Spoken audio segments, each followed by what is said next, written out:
What is the best 2.2 level in Geometry Dash? While the official update is not out yet, the community has already achieved so much with mods that feature content from the update. Yeah, I'm talking platformer mode, camera controls, and I'll be using the Blaze GDPS for this video, and the point system is on screen now, so let's get right into this. Beginning, I immediately went to the most liked levels in the game, since after all, these levels have to be the most liked for a reason, right?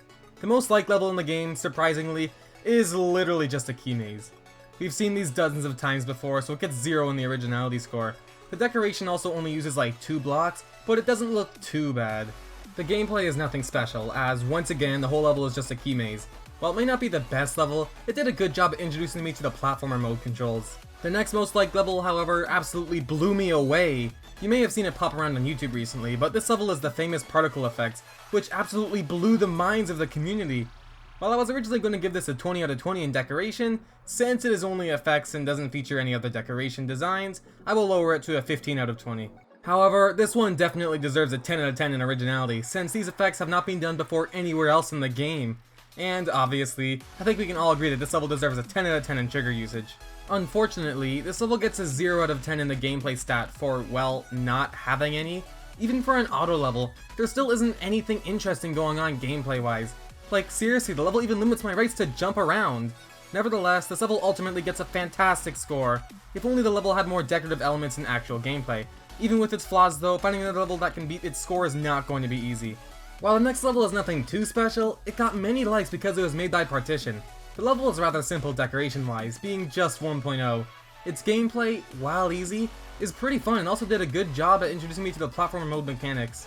Overall, it doesn't get that good a score because of it just being 1.0, but it achieves what it set out to do.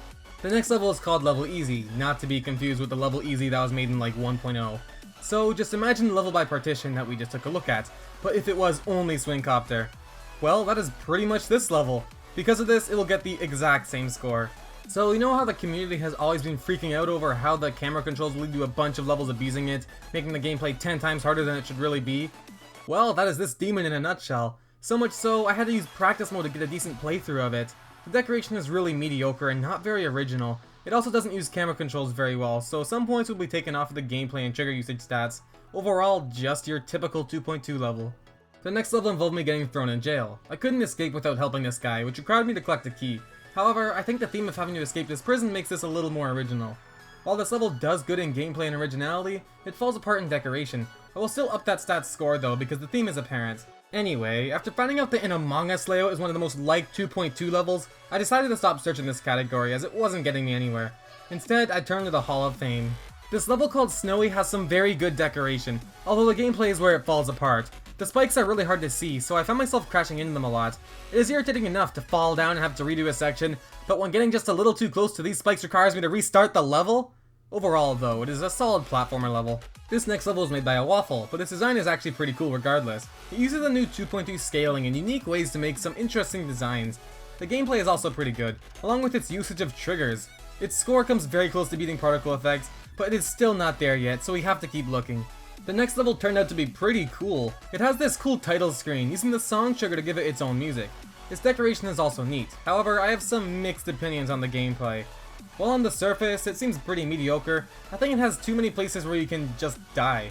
Like, adding resets for certain parts would be nice. Like, seriously, this level even went through the effort to add a death screen but not resets? Speaking of which, when I do die, having to go through this death screen is annoying.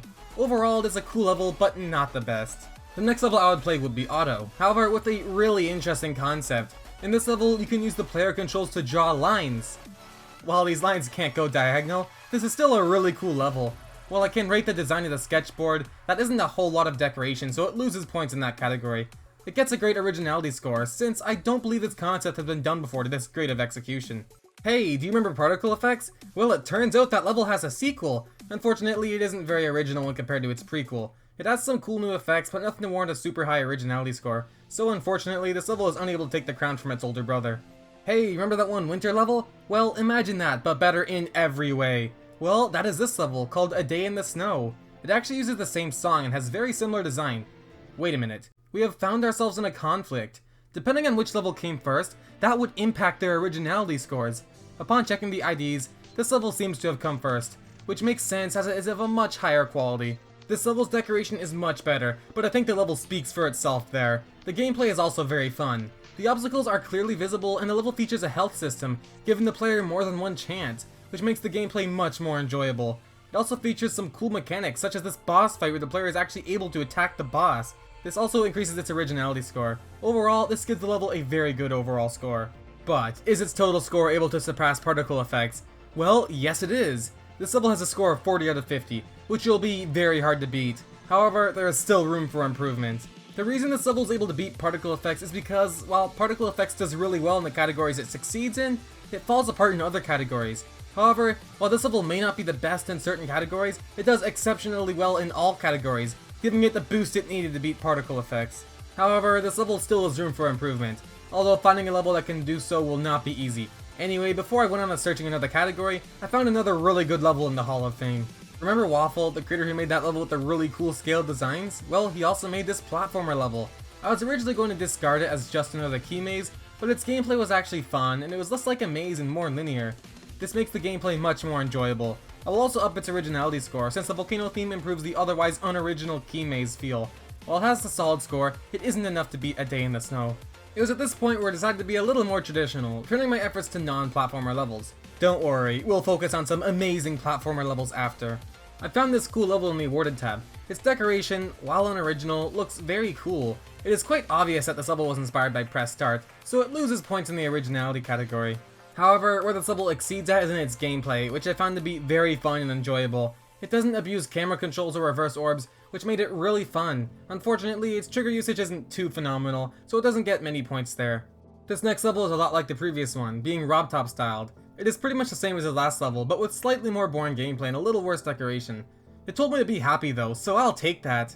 Looks like our favorite Waffle is back at it again with another fantastic level. This one is effect-based, yet features some really cool and diverse parts decoration-wise. While it does require some quick reaction time and can be hard to sight read, its gameplay was decent. It was also pretty original, and its effects give it some points in the trigger usage category.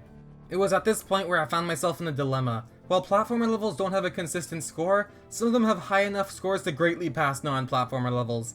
There are many reasons as to why this may be, but nevertheless, I decided to turn my efforts towards only platformer levels, in hopes of finding the perfect one. I ended up entering a dark forest for this level, despite the fact that all darkness can be disabled by literally a single trigger orb.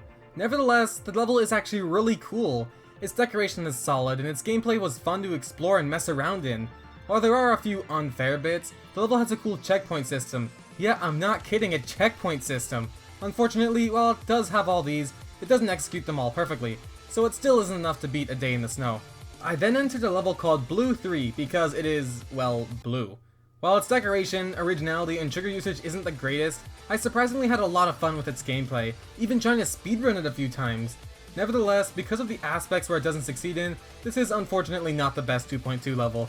However, the next level I would play would be amazing. Taken no Mori, sorry if I pronounced that wrong, is Partition's second 2.2 level, and it is actually amazing. Its decoration, while simple, is executed extremely well. Even with hazards being the same color as solid objects, I was still able to tell what was and wasn't safe. Its gameplay was also super fun, although with no checkpoints or part redos, it did make it a little more annoying than it had to be, but since the level isn't too hard and gives you a lot of breathing room, I won't take off too many gameplay points. While some would say this is unoriginal, I would say the theme, foreground, and context give it a solid score there. Where this level falls apart in is in the trigger usage stat. While the background and foreground movement looks amazing, it really doesn't go above and beyond like A Day in the Snow did with its combat system. After going through all these levels, I noticed something. A lot of these levels fail in the trigger usage category, and levels with the highest scores ended up doing good in that stat. So we just need to find a level that exceeds at everything we've discussed so far, plus trigger usage. And after all the time I've spent going through levels, I found it. I found a boss fight with incredible design, a boss fight with fun and original gameplay, and a boss that uses all triggers masterfully. Fight of Light by the Milk Cat is a masterpiece. Not only is it the best 2.2 boss fight, but I'll even say that it is one of, if not the best boss fight this game has ever seen, even compared to some 2.1 levels. With its fantastic decoration which fits the intensity of the level so well, along with its gameplay that is super fun thanks to the forgiving health system, this level is truly unmatched. The way the boss fight works also demonstrates incredible trigger usage, and with there never being a boss fight like this before, it definitely gets a 10 out of 10 in originality. Fortunately, this level has a no-clip mode built in, so I'm able to show you it to its fullest extent. So I think you can see why I chose this for my top 1 spot.